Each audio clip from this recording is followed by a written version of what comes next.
Alright, everybody, it's time to talk about Fairy Tail 454. Fairy Tail. The war has finally begun. Yeah, it's begun, and that cover page, though? Question mark? Yeah. I don't know. This isn't Oda. It's just a cover page. I mean, I Yeah. don't think any of the Fairy Tail cover pages have meant anything yet at this point.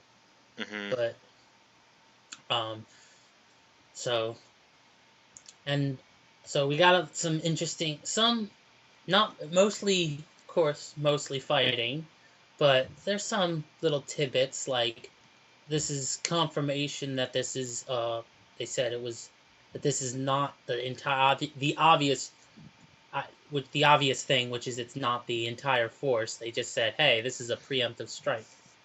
Mm-hmm. So this brings up the all important question: is how is he going to pace this? Is it going to be, each Spriggan 12 member is going to lead their own wave, and we're gonna they're going to come simultaneously, or there's going to be a break, or they're going to come in between while others are still there? Like, how is that going to work out? I mean, it could just be as simple as, okay, this is the preemptive strike, and then the next group is everybody. Mm-hmm. Or it could be broken up into many different smaller groups. I mean, I'm pretty confident this is the final arc, but whether or not it is, I can tell you that this really is going to be a long war type arc, and it's Yeah. going to be probably split into like 2 or 3 waves at least, Yeah. because what's going to happen is we'll probably if most likely what's going to happen is that after at some point after since Agil's already here, we're going to get a second group, which is going to mainly have people that we already know or from the Spriggan 12, and then the final wave will probably be the shock, the surprise of the members we don't know about. Mm-hmm. So, and now most likely that last wave will probably be where we'll have Zeref, and most likely will be the one in there, as well as maybe the old dude. Yeah. I don't know. He might come with the second wave, but that's my prediction at this point. So Mm-hmm. now the first thing we had to note is they, even though Mavis seemed everyone seemed surprised that they came from the air for a surprise attack. Apparently, she had already calculated a counter strategy, and it began with the Thunder Legion. Yeah. I mean, you could. It basically was Freed because he was the one putting up the barrier, but from what it looked like the others were providing magical support Right. to help keep it up. They were giving him ethers so that his MP wouldn't run out, etc. Yeah, you don't want your MP to run out. Mm-mm. Um, then the next part was the Team Osprey preparing the Jupiter cannon to Yep. fire, because apparently it's the Jupiter cannon still around, Yeah, which is still a cool thing. that they brought it back. Oh yeah, but it also helped to not only did it help eliminate a lot of the airships, but it helped to really showcase what Agil's power is. I mean, he effortlessly deflected the attack. Mm-hmm. Sure, that caused a lot of the ships to blow up, but he's not the type of character that would care. Yeah. So it was nice to get some of the, not the characters that don't usually get as much focus to actually get some time. I'll say. I mean, I've been waiting for Especially, Bisca and Alzak for a long time. oh yeah, because that's their thing, is they're the gunners. Yeah. So if anybody would have fired the Jupiter cannon, it would have been them. Yeah. Um, Next, after that we had the Flying Dragon team go in, all looking all badass, only to be turn into comic relief like a page later. Because they like, oh, let's land on the ship because that's part of Mavis's plan, and they all get motion sickness. Mm-hmm. So it's like, really? Yeah, which I mean, Mashima gets enough points for consistency. And it was funny. It was well timed, so good. Yeah, that depends on who you ask. I mean, it makes sense because that's what the way he set it up. I mean, it was kind of odd that it took so long for Wendy to get affected, but that's besides the point. Mm-hmm. At least, like you said, at least he consistent.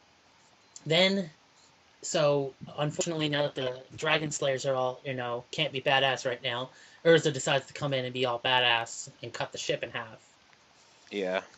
So that was fairly cool. And so apparently she's getting ready to take on Ajil, which is odd because this is way too early in the arc for Urza to be getting her fight. I mean,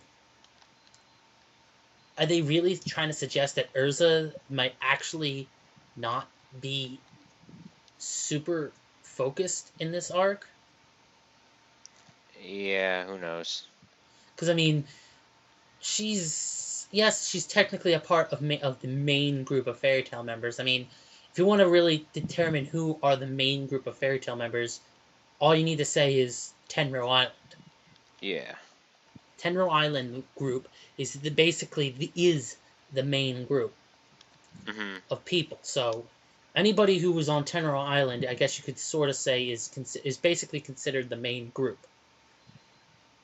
So the idea is that it's a little. You would think out of all of them, usually Urza gets one of the more important fights. However, there is one important thing to note. When you look at every single arc, Urza's character has been that she has been considered from day one the most powerful female wizard in Fairy Tail. And she is a S-class wizard, and her reputation always preceded her. Meaning, in pretty much virtually every arc, she always got like one of the top tier people, or one of each villain group's one of their top tier people was like top of the top was taken on by Urza. So this might actually be him saying, okay, for once, I'm going to let Urza take on one of the lesser opponents and let some of the other people take on the top of the top. Maybe. That all depends, because as we said before, there are 12, with there being 12 Spriggans, plus Zeref, plus Acnologia, it's very unlikely, like, it wouldn't be a far stretch to say that there will be one or two Fairy Tail members who might take out one or more of them. It's very hard to tell at this point. Yeah. I remember, a lot of people were saying that Juvia was going to get the fight Ajil because sand versus water is a very common battle in anime. Yeah, I think people took the panel setup too literally, I think. Yeah, not necessarily going to end up that way, but... Yeah, but, the only one that would make sense is in reference to that chapter is when, is Gray going up against the Ice User. Yeah. Because, now that Gray is a Ice Devil Slayer, he can now, just like the Dragon Slayers and the God Slayers, eat his element. Mm-hmm. Of course, we haven't seen him do it yet, but that's because the only ice he's encountered is his own. Right. So and as we know, a Slayer can't eat their own element. Mm-hmm.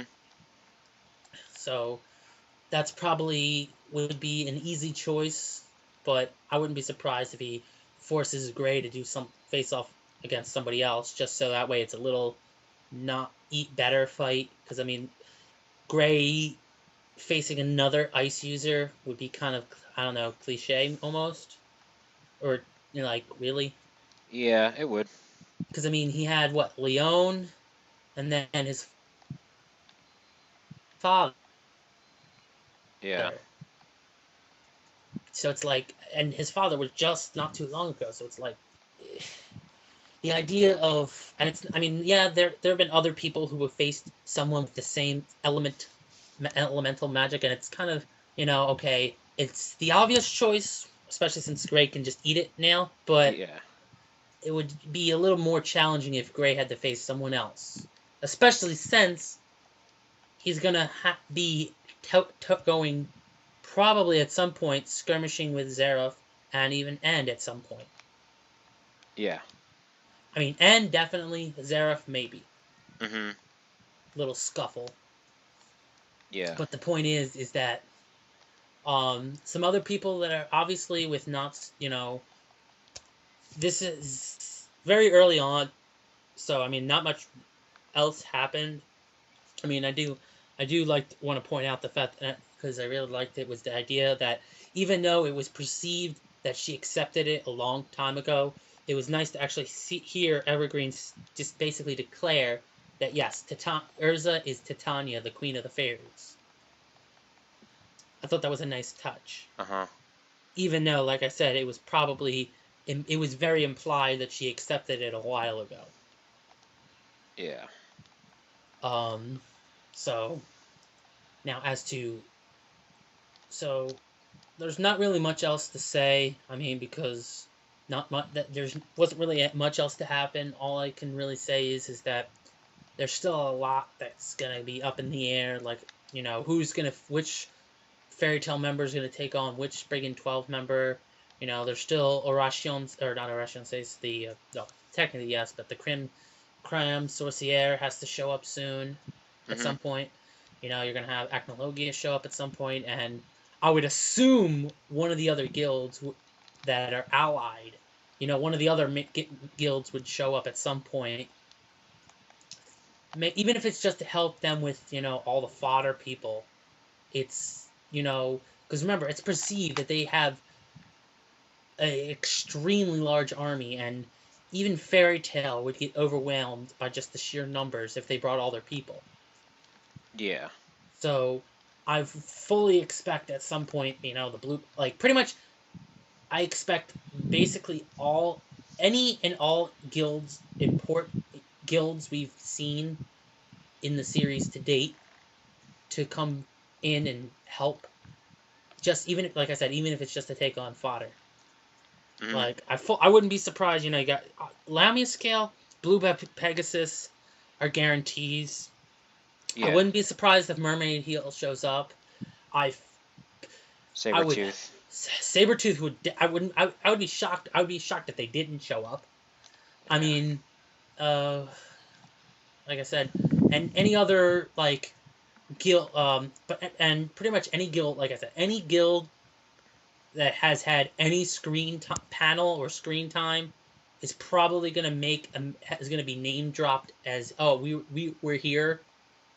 Even if we don't really see them with just that much, we just say, hey, here's a panel, they're here, they're gonna help.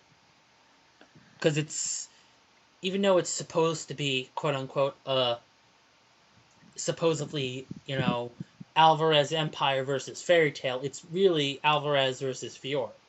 Yeah. With Fairy Tail leading the way. I mean, for all we know, because a lot of people were questioning, about, say, the old guy and, even God Serena, who's supposed to be the #1 wizard in Fiore. I wouldn't be surprised if we see the full list of, or should I say all the Wizard Saints show up and do some stuff.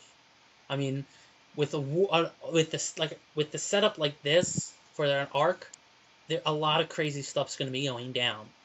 So, pretty much you could throw out any idea, and there's going to be at least a pretty good chance that it could happen. I would think. I wouldn't be surprised if, some of the other previous villains that have been previously reformed show up, because I mean, we have Crime Sorcière, but there's been other villains that haven't really been, like, this might sound crazy, but I wouldn't even be surprised if we see someone like, someone even I wouldn't even be surprised. I wouldn't put it past him to actually try and put someone like the Dark Guilds, be like, oh, we're gonna help. I don't know what the reason would be, but I would not be surprised if he throws in some of the more notable Dark Guilds. Just because, Yeah. it's a war arc between two continents.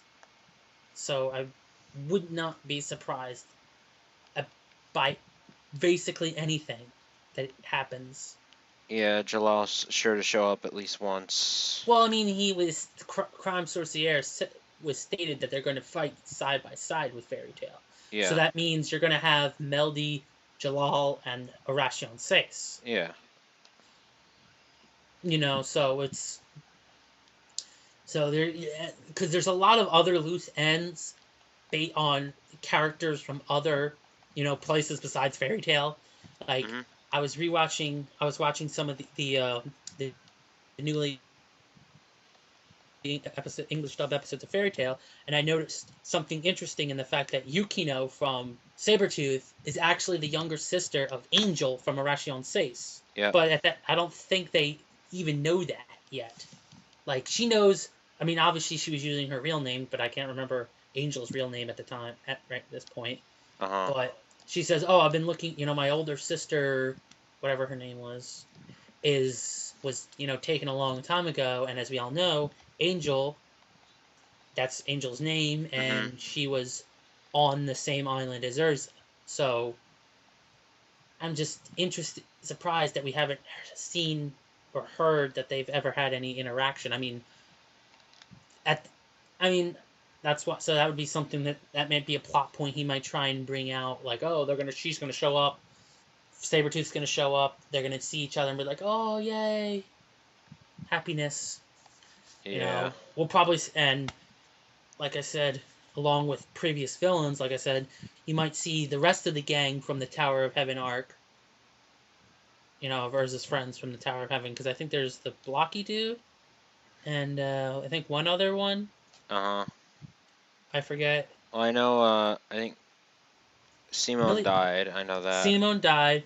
Miliana's with Mermaid Healed, and I already said that Mermaid Healed's probably going to show up. Right. Especially since, there was that whole weird thing at the end of the Grand Magic Games arc where, like, friggin' Erza was asking Kagura to call her big sister or something.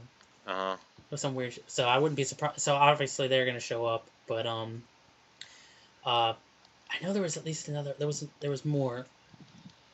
But the other people from the Tower of Heaven will show up. I mean, almost anybody who's anybody is probably going to show up. I mean, heck, I wouldn't even be surprised if somehow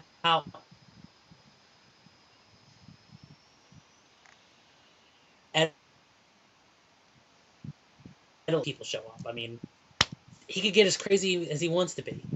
I mean, will it happen? Probably not. But that's how the scale of this arc is going to be, is that anything could happen. Yeah. So basically, in summary, this was I thought it was a pretty good to a great chapter for the beginning of this fighting, and just showcases just a small little tidbit of including something from the past in the form of the Jupiter canon, just showcases you just some of the random stuff from the series that might make an appearance in this arc. Yeah, well, I do think this was a pretty good chapter. I do have one sort of gripe, and that's that the fact that apparently if Mavis knew what was going on, she didn't tell like half of them. Like, they're like surprised that they're here, and yet Mavis calculated that would be the case. That doesn't seem. Yeah, that's the contradicting, is because last chapter she was surprised with everybody else. But then in this chapter, she's like, "Oh, I've already planned for this." Now, granted, she could have maybe she predicted they were gonna not show up at this yet, but yeah, it does seem kind of odd that she didn't have, but she didn't tell anybody that, oh, I have a plan just in case they attack from the air, and that might be a possibility. Mhm. Yeah. Also, now I know based on the fact that they were all at the end of the last chapter when everyone was all over the place, was still was right on top of Magnolia already. I find it pretty interesting that, or I guess you noteworthy that they were able to mobilize so quickly. Yeah. Like most of them were just as we remember from last week's chapter, Gajeel had some business to do, take Yeah. care of. So it's surprising that they were able to move that quickly. And I mean, like, I'm pretty sure Freed had already written that rune or whatever it is. Was it rune Yeah. or The something? Whatever. Jutsu Shiki or whatever it is. He probably wrote it around the town, and then as soon as they came, he went over to it and was like, activate, because there's no way he could have written in the time span between Yeah. chapters, gone around the entire perimeter of Magnolia and drawn it. But Freed's part makes sense. Okay, yes. Now as for Biska and being able to okay, well, we didn't really see where they were at the time, so it's really hard to tell. But I mean, I would have hoped that they weren't just leaving the Jupiter cannon out in the open, Yeah. waiting for the enemy to attack. Also, it was they reminded us that, hey, it takes 15 minutes to charge this thing up. So you telling me this Jupiter cannon's been loaded for God knows how long? I guess. I highly doubt they were able that 15 that okay, Agil shows up, they rush to the cannon, and then 15 and they're able, and then in the span from then to the time it's fired, that 15 minutes actually passed. Because that was I highly doubt Freed would have been able to last 15 minutes with that, but with all those ships firing at once. Especially since Agil would have been firing some powerful magic. So I would have said maybe a minute or two after their, after the shield went up, or at least that's what would make sense. Okay. And if they were on standby, that means they would have known the possibility that there would have been an air attack, which then goes back to the point that, hey, Mavis didn't tell anybody there might be an air attack. Yeah. Which is, again, just doesn't make a lot of sense to me, but whatever. Like I said, it's going to be crazy. That aside, happy that Freed had his moment. Happy that Biska had hers. Asuka's on the battlefield. Yeah, but I mean, she's just there because she's there. I mean, we haven't seen any other family Biska, and we never seen any of them have any family for them to take care of. Like, say, hey, why don't you go to grandma out and evacuate while we stay here and fight? No, it's just been the three of them, so it makes sense that they're there. I mean, you could basically say that Askins was probably just there to babysit so Mama could do her thing. Yeah. But yeah, other than that, let's see. Erza got on the wrong ship. And that will be coming out soon. And yeah, I guess that's it for me. It was a pretty good chapter. And yeah, I guess next week hopefully we'll get a little bit more answers as to what's gonna go down with as far as the fight between her and Agil, depending on if she's going to just outright take him out or if maybe somebody's going to interfere, because at this point it's just unknown. So fuck it, we'll see it whenever. So yeah, that's it for me.